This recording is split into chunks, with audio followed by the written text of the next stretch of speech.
우리 함께 봉독한 말씀을 가지고 약하지만 더 강한 자라는 하나님의 은혜를 함께 나누기를 원합니다. 제가 알기로는 여기 계신 우리 모든 성도님들이 한국에서 태어나서 이민을 오신 걸로 알고 있는데 아마 다 그러시죠? 네, 여기 미국에서 태어나신 분은 없는 걸로 알고 있습니다. 영어 하는 거 들어보면 알잖아요. 네. 그리고 우리가 살아가고 있는 땅이 미국이니까 또 당연히 다 이민자로서의 삶을 살아가시는 분들이라 생각이 듭니다. 그런데 가끔 여러분 그런 생각 해보신 적 있으세요? 왜 왔나? 그냥 한국에 있을 걸. 그때가 좋았는데 뭐 그런 생각 해보신 적 없으신지 모르겠어요. 이민 생활이 녹록지 않죠. 쉽지 않습니다. 특별히 또 이제 저보다 연배가 많으신 우리 성도님들의 삶을 보면요. 사실 그 시대는 뭐 지금이야 뭐 워낙 유학도 많이 오고 이민도 더 많이 보편화되었지만 예전에는 사실 이민이 쉽지 않았잖아요. 제가 80대 뭐 90 넘으신 어르신들 이야기 가끔 들어보면요. 그때 당시의 기준으로 비행기 값만 생각해도 그냥 일반적인 사람들이 쉽게 미국이라는 곳을 올 수 없는 그런 시대적인 상황과 형편이었습니다. 나름 다 한국에서 어느 정도 또 사회적인 경험과 지위와 또 지식들 또 재력이 있어야 이민이라는 것을 생각해 볼 수 있는 것이 그 당시의 시간이었죠. 그런데 막상 미국에 이민 와서 우리의 삶을 돌아보면 여러 가지 많은 어려움들이 있습니다. 일단 경제적으로 생각했던 것보다 많은 어려움 가운데 살아가잖아요. 이 높은 렌트비, 이 물가 생각하면 또 수시로 찾아오는 여러 가지 어떤 불경기나 어려움 속에서 이민자로 살아가는 삶이 어렵습니다. 더군다나 언어가 또 우리에게 익숙하지 않다는 것도 큰 어려움이죠. 다행히도 우리가 살아가고 있는 이 LA 지역에는 한인 커뮤니티들이 많이 형성돼 있어서 뭐 한국말로 해결할 수 있는 많은 문제들이 있지만 여전히 그냥 기본적인 삶을 영위해 가기 위해서 이 언어의 장벽이 우리에게 크게 다가옵니다. 처음에 유학 와서 함께 유학 생활을 보냈던 분들과 그 농담처럼 자주 했던 말이 있어요. 미국에 와서 영어로 공부하면 좀 영어가 늘 것 같은데 그렇게 우리가 살아가면서 경험하는 것은 늘지 않는 우리의 언어, 늘지 않는 영어, 그리고 무엇이 잊혀집니까? 모국어가 잊혀지죠. 한국말이 잊혀져요. 영어는 늘지 않고 한국말은 잊혀지고 느는 것은 뭐가 늘죠? 그렇죠. 눈치만 늡니다. 눈치만 늘어요. 언어 실력이 늘어야 되는데 눈치만 늘어요. 이민 생활이 쉽지 않습니다. 일단 언어에 그런 어려움들이 있기 때문에. 뿐만 아니라 우리가 살던 한국 얼마나 많이 좋아졌습니까? 의료 혜택이라든지 여러 가지 사회 보장 제도가 옛날과는 다르게 요즘 너무 많이 좋아졌어요. 이민자로서 살아가는 우리의 삶을 돌아보면 우리의 어려움과 고통, 아픔들을 우리가 날마다 경험하고 또 그것이 우리의 마음 가운데 실망과 좌절을 주기도 합니다. 그런데 그것이 우리만의 이야기는 아닌 것 같아요. 오늘 본문에 등장하는 고린도 교회 성도들의 모습에 대해서 바울이 묘사하고 있는 그 내용들을 보면 그들도 우리와 비슷한 모습이었던 것 같습니다. 우리가 함께 읽지 않았지만 고린도전서 1장 26절에는 바울이 고린도 성도들의 모습에 대해서 이렇게 이야기합니다. 형제들아 너희를 부르심을 보라. 육체를 따라 지혜로운 자가 많지 아니하며 능한 자가 많지 아니하며 문벌 좋은 자가 많지 아니하도다라고 이야기합니다. 세상적으로 그렇게 뛰어난 지식이나 능력이나 또 가문 이런 것들이 좋은 사람이 우리 가운데 많지 않다는 것이죠. 우리의 모습을 이야기하는 것 같아요. 더군다나 우리가 함께 읽은 오늘 본문 27절과 28절에 보면 그 표현이 좀 더 우리에게 불편한 마음을 줍니다. 27절에는 뭐라고 표현하고 있습니까? 바울은 우리를 미련한 자들이라고 표현하고 있어요. 그리고 우리를 약한 것들이라고 이야기합니다. 28절에는 우리를 천한 것으로 표현하고 있고 그리고 멸시받는 자들이라고 이야기하고 있고 없는 자들이라고 이야기합니다. 여러분 이런 표현을 속된 세상말로 뭐라고 얘기하는지 아세요? 뼈 때리는 이야기라고 해요. 여러분 뼈를 부딪히면 아프잖아요. 엄청 아픕니다. 그만큼 아프지만 부정할 수 없는 우리의 현실이라는 것이죠. 여러분의 삶은 어떠하십니까? 하나님께서 베푸시는 은혜와 사랑 가운데 우리의 삶을 공급하시고 능력을 행하시는 하나님에 대해서 우리가 고백하지만 바울이 이야기하고 있는 것처럼 고린도 교회의 성도들의 형편처럼 우리의 삶 가운데 우리의 연약함, 우리의 미련함, 우리의 약함, 우리의 비천함을 우리가 고백하지 않을 수 없고 인정할 수밖에 없는 것이 우리의 모습입니다. 여러분, 그렇다면 우리가 이 상황 가운데 하나님 앞에 예배하고 전능하고 능치 못하실 일이 없으신 만물의 주관자신 하나님께 우리가 기대하고 간구하는 것은 무엇입니까? 우리는 보통 이런 상황 가운데 하나님의 능력을 기대합니다. 하나님, 저는 약하지만 주님, 저의 이 약하고 어렵고 없고 비천한 무지한 상황 가운데 주님, 저에게 좀 능력을 베풀어 주세요. 주님, 저에게 좀 힘을 주세요. 주님, 저에게 좀 세상 것들 가운데 더 풍성한 것들로 우리의 삶을 채워주세요. 우리는 기도하고 기대하고 간구하곤 합니다. 그런데 우리가 정작 살아가는 우리의 삶의 모습은 어떠합니까? 그런 하나님께서 공급하시는 그 세상적인 능력과 능력들을 여러분 경험하며 살아가십니까? 물론 하나님께서는 때로는 우리에게 그런 것들도 주십니다. 하나님께서 이 세상에 약한 것이 아니라 강함을 허락하시고 이 세상 속에서 우리에게 지혜도 허락하시고 이 세상 속에서 형통함도 허락하시는 하나님이시긴 해요. 그런데 우리의 삶을 돌아보면 우리 모두가 그런 세상적인 형통함과 세상적인 강함을 경험하고 있지 못하잖아요. 더군다나 우리의 삶을 돌아보면 또 우리 주변에 있는 믿음의 훌륭한 또 선배님들 또 지체들의 모습을 돌아보면요, 우리가 그 가운데 우리 삶 속에 개입하시고 역사하시는 하나님에 대해서 고백하기는커녕 도대체 하나님은 어디 계시나 그런 고민들, 생각들을 하게 돼요. 제가 예전에 미국에 오자마자 함께 예배하고 섬겼던 그런 선배 목사님들이 계십니다. 근데 참 여러분 아시는 것처럼 많은 목사님들이 특히 이민교회를 섬기시면서 어렵고 힘든 상황 가운데 살아가세요. 제가 말씀을 준비하면서 한 목사님 가정이 떠올랐어요. 제가 평상시에 그 목사님을 뵐 때마다 영성도 깊으시고 참 인격도 훌륭하시고 너무 좋으신 분이에요. 그분을 통해서 많은 위로를 얻고 또 하나님의 지혜와 말씀을 또 배우기도 하고 좋은 교제의 시간들을 가졌습니다. 그런데 그분이 살아가셨던 그 당시에 살아가셨던 삶의 모습을 보면 결코 녹록치 않았어요. 목회자로서 살아가는 이민교회에서 목회자로 살아가는 삶이 쉽지 않으니까 배달 아르바이트를 하셨는데 생각지 않게 밤에 새벽에 운전을 하시다가 교통사고가 난 거예요. 그것도 본인이 운전하다가 졸다가 사고가 됐기 때문에 그 사고에 대한 뒷감당이 쉽지 않았습니다. 그런 어려운 가운데 살아가시면서 그 상황 속에서도 늘 주님 앞에 날마다 혼자 하나님 앞에 기도하는 시간들을 잃지 않으시고 하나님 주시는 은혜와 기쁨으로 살아가는데 그 시간들 속에서 또 사모님이 암에 걸리시고 목사님도 암 투병을 하시는 그런 시간들을 보면서 저 스스로에게도 그런 질문이 들 때가 있었어요. 아니, 하나님은 우리를 치유하시고 회복하시는 하나님이시고 우리를 도우시고 공급하시는 하나님인데 도대체 우리의 삶 가운데 하나님은 어디에 역사하고 계시는가? 하나님께서는 왜 우리의 고통 가운데 침묵하고 우리의 삶 가운데 능력을 행하지 않으시는가라는 질문이 들 때가 있었습니다. 여러분, 여러분의 삶은 어떠십니까? 여러분의 삶 속에, 여러분이 삶 속에서 경험하는 우리의 육체, 세상의 부족함 가운데 회복시키시고 능력을 행하시는 하나님을 경험하며 살아가십니까? 물론 하나님께서 때때로 필요에 따라 우리에게 그런 것들을 주시기도 하시지만 우리의 삶 속에 그것을 경험하지 못하고 여전히 이 세상 가운데 연약한 자로, 어리석은 자로, 무지한 자로, 없는 자로, 비천한 자로 살아가는 우리의 모습을 경험할 수밖에 없어요.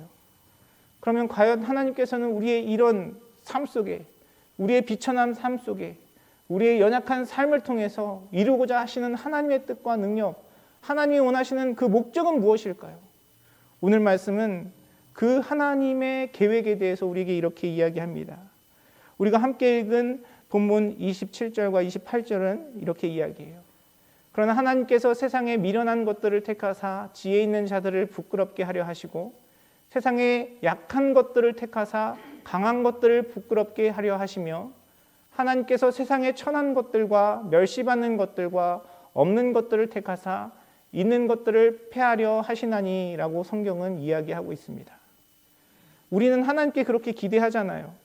하나님, 우리의 미련함 가운데 하나님의 지혜를 주십시오. 하나님, 우리의 연약함 가운데 하나님의 강함을 주십시오. 하나님, 이 세상에서 천하고 멸시받고 우리의 없는 상황 가운데 하나님 좀 풍성한 것들로 채워주세요라고 기도하는데, 하나님께서 그것을 채워주시겠다고 하시는 것이 아니라 오히려 우리의 연약함 속에서 세상의 강함을 부끄럽게 하신다라고 이야기합니다. 여러분, 이 말씀의 의미가 무엇일까요?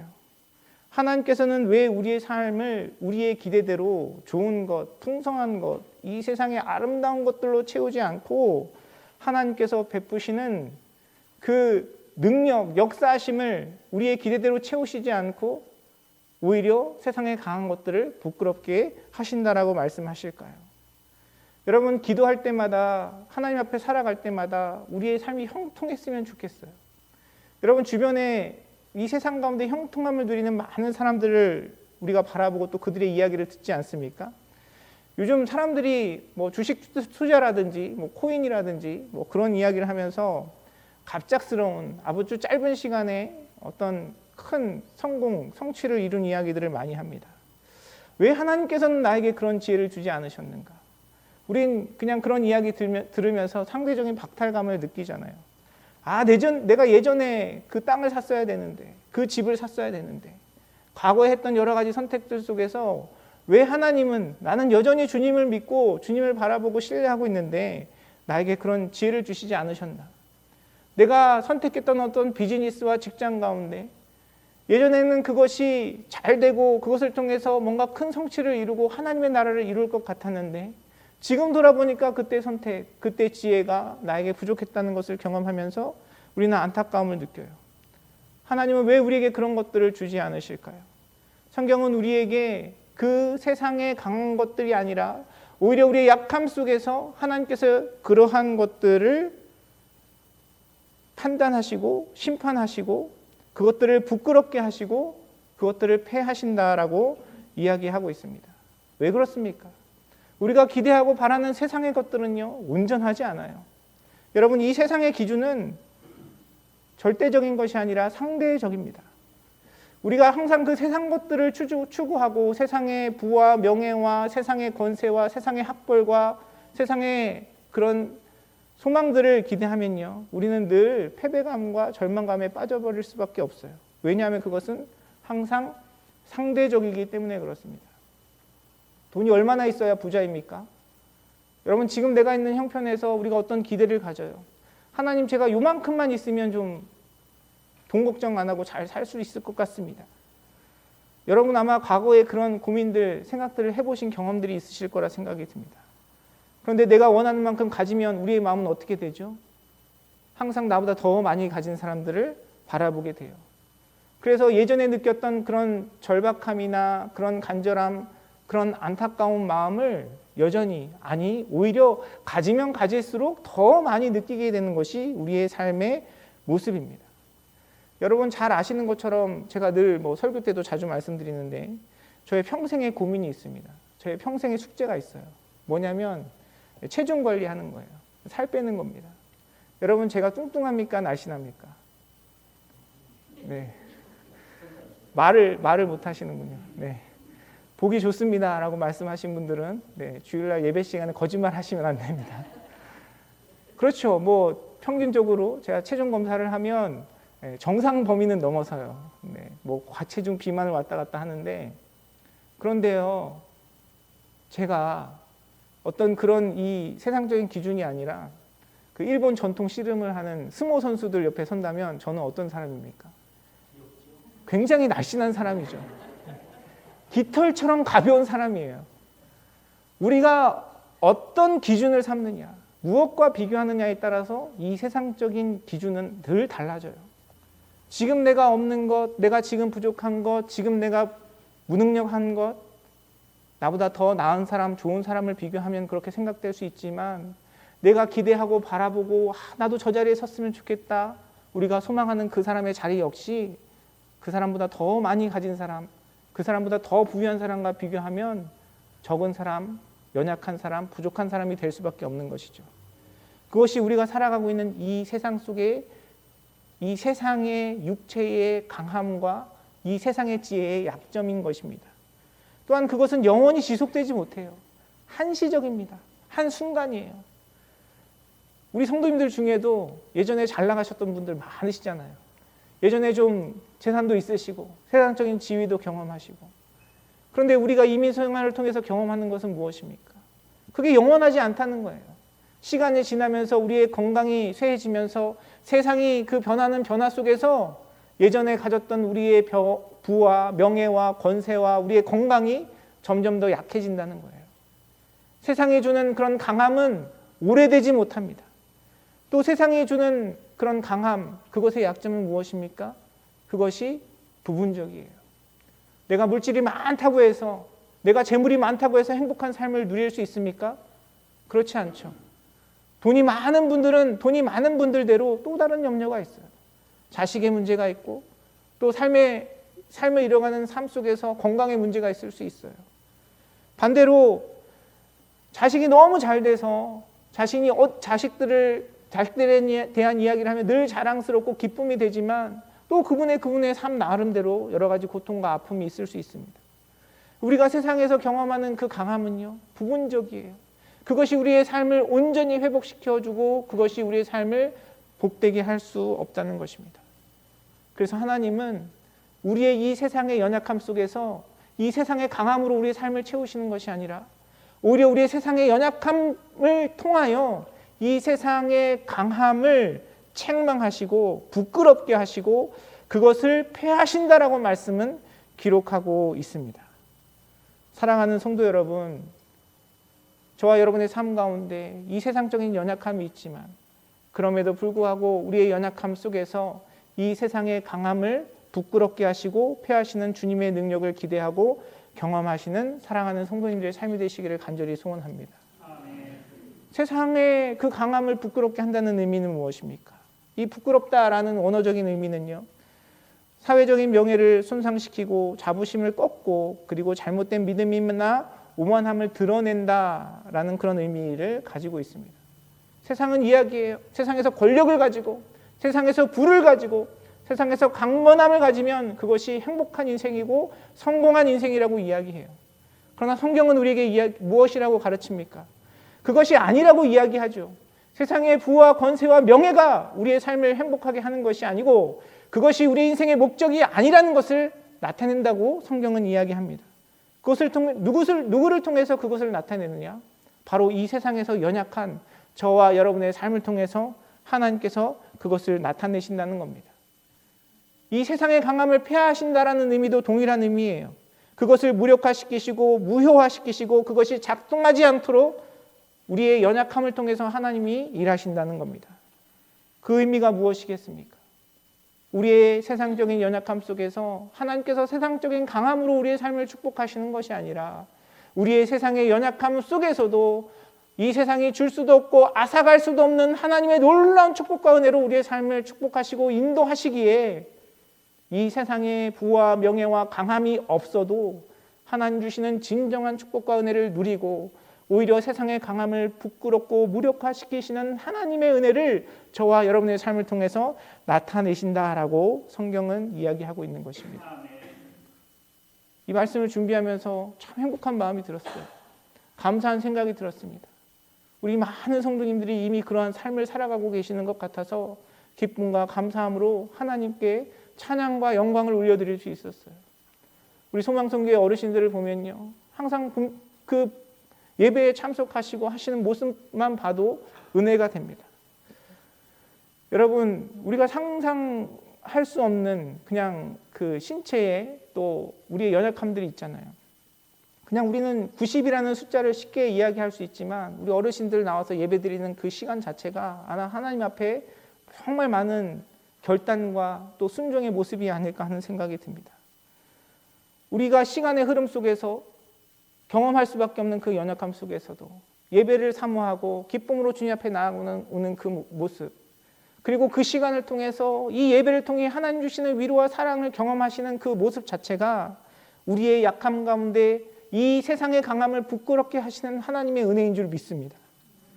제가 우리 성도님들과 교제하고 신방하면서 육신의 연약함으로 또 여러 가지 어려운 삶의 문제들을 놓고 고민하시는 성도님들의 삶 속에서 정말 많은 은혜를 받아요. 정말 많은 은혜를 받습니다. 육신의 연약함이나 삶의 여러 가지 문제들 속에서 아유 목사님 저 죽겠어요 얘기하시는 분 한 분도 없으세요. 그분들과 함께 교제하고 기도하고 하나님의 회복을 위해서 기도하면요, 동일하게 우리 성도님들이 그 가운데 감사를 이야기합니다. 하나님께서 베푸시는 연단과 훈련의 시간이지만 그 가운데 주님께서 함께 하시기에 이 세상에 강함이 줄 수 없는 주님의 평안과 복음과 은혜가 그 삶 가운데 경험되어지기에 이 세상의 약함 속에서도 오히려 이 세상의 강함을 부끄럽게 하시는 하나님의 은혜를 고백하고 삶으로 살아내시는 것이죠. 그 시간이 얼마나 우리에게 은혜가 되고 힘이 되는지요. 바로 하나님께서 우리의 인생 가운데 베푸신 축복과 은혜가 그것인 것입니다. 여러분 오늘 점심시간에 우리 성도님 중에 한 분이 또 사랑의 마음으로 또 떡을 준비하셨어요. 여러분 전 세계에 이렇게 방송되는 유튜브이기 때문에 제가 실명은 거론하지 않겠습니다. 우리 집사님 병원에 이제 스텐트 시술하러 가셨는데 그 시술로 안 돼서 오픈해서 수술을 해야 되는 상황이 됐습니다. 그래서 혈관 수술을 하신 거죠. 여러분 세상의 기준과 세상의 판단으로 생각하면 그것 가운데 무슨 감사가 있을 수 있겠습니까? 그것 가운데 하나님께 원망할 수 있어요. 하나님 왜 그냥 이 시술만 해서 잘 끝나게 해주시면 되는데 왜 저에게 이 힘든 수술까지 하게 하십니까? 라는 불만과 불평이 있을 수 있어요. 그런데 그 안에 우리의 약함 가운데 예수 그리스도의 복음과 하나님의 은혜가 있기 때문에 오히려 그 모든 시간들을 통하여 하나님께 감사하고 기뻐하고 또 은혜와 감사를 우리 성도님들과 함께 나누려고 오늘 떡까지 준비하신 것이죠. 그것이 하나님이 믿는 자의 삶을 통해서 행하시는 주님의 능력인 것입니다. 우리가 세상 속에서 실패하고 좌절하고 넘어지고 쓰러져도 하나님은 때로는 우리 인생 가운데 힘과 능력을 통하여 그것을 회복시키시는 분이시기도 하지만 그리 아니하실지라도 하나님께서 우리에게 주신 축복과 은혜가 너무 크고 놀랍기 때문에 그리 아니할지라도 우리가 주님 앞에 감사하고 모든 것이 합력하여 선을 이루는 주님의 능력을 경험할 수 있는 것이에요. 아멘. 여러분 주변에 만나는 많은 사람들을 통해 이미 경험하고 계시지 않습니까? 여러분 어떤 사람들이 행복합니까? 돈 많다고 행복합니까? 이 세상에 어떤 권세를 가지고 지위를 가지고 이 세상에 어떤 영향력을 가지고 있는 사람들이 행복합니까? 여러분 그렇지 않아요. 오히려 가진 것이 세상적으로 많고 세상적으로 강한 자일수록 더 그것에 매여 있고 더 그것을 잃을까 두려워하고 그것 때문에 더 염려하며 살아가는 것이 이 세상의 강함이 가지고 있는 약점인 것이에요. 그러나 우리에게는 예수 그리스도의 복음이 있고 하나님께서 우리에게 베푸신 은혜가 있고 하나님께서 우리의 삶을 주관하시고 허락하시는 하늘의 신령한 복과 약속이 있기 때문에 때로는 우리가 약할지라도 때로는 우리가 가난할지라도 때로는 우리가 병들지라도 우리가 죽음 앞에서도 하나님 주시는 평안과 기쁨을 경험할 수 있고 이 세상에 강한 것들이 아무것도 아니고 이 세상에 강한 것들이 아무 능력이 없음을 우리의 삶을 통해서 나타낼 수 있는 것이죠. 하나님께서는 그렇게 우리의 삶을 통해서 이 세상의 강한 것들을 부끄럽게 하시고 이 세상의 강한 것들을 패하시고자 하시고 바로 그 일이 저와 여러분의 삶을 통해서 하나님께서 이루고자 하시는 주님의 축복과 은혜인 것입니다. 사랑하는 성도 여러분, 우리가 그 은혜 가운데 살아가기를 간절히 소원합니다. 여러분 이미 그런 삶으로 살아가셔서 감사드리고 또 여러분 그런 삶을 사실 수 있어서 주님 안에 축복하고 또 여러분의 삶을 통해서 많은 위로와 힘을 얻습니다. 그런데 우리가 연약하잖아요. 그렇게 믿음으로 고백하다가 하나님의 그 은혜를 경험했다가 또 잠시 잠깐 넘어질 수 있고 실족할 수 있고 내가 잠시 잠깐 주님 바라보지 아니하면 이 세상의 약함을 통해서 실망하고 절망할 수 있는 것이 바로 우리의 모습입니다. 사랑하는 성도 여러분, 행여나 지금 여러분의 삶 속에 하나님께서 허락하신 그 약함 가운데 주님을 바라보지 못하고 이 세상의 약함으로 인하여 낙심하고 절망하고 있는 성도님들이 계시다면 여러분의 그 약함을 통하여 오히려 이 세상의 강함을 부끄럽게 하시는 하나님의 능력과 은혜를 기대하고 소망하시는 사랑하는 성도님들의 삶이 되시기를 주님의 이름으로 축원합니다. 우리에게 그 예수 그리스도의 복음, 우리를 위해 십자가 지시고 우리를 사랑하셔서 우리를 택하시고 우리의 삶 가운데 은혜를 베풀어 주시고 우리를 성령이 거하시는 처소로 삼으셔서 우리와 동행하시는 주님으로 말미암아 우리가 무슨 일을 만나든지 어떤 상황 속에서도 하나님께서 허락하시는 천국 복음을 누리고 주님 주시는 평안과 기쁨으로 승리하는 복된 삶을 이뤄갈 줄 믿습니다. 여러분의 삶 속에 우리의 삶의 현실 가운데 끊임없이 찾아오는 그 세상의 강함의 유혹과 판단과 정죄 가운데 나에게 주신 예수 그리스도의 복음을 굳게 붙들고 하나님 주시는 참된 평안과 기쁨을 누리고 이 세상의 강함을 부끄럽게 하고 패하는 복된 자리에 서시는 우리 사랑하는 성도님들의 삶이 되시기를 주님의 이름으로 축원합니다.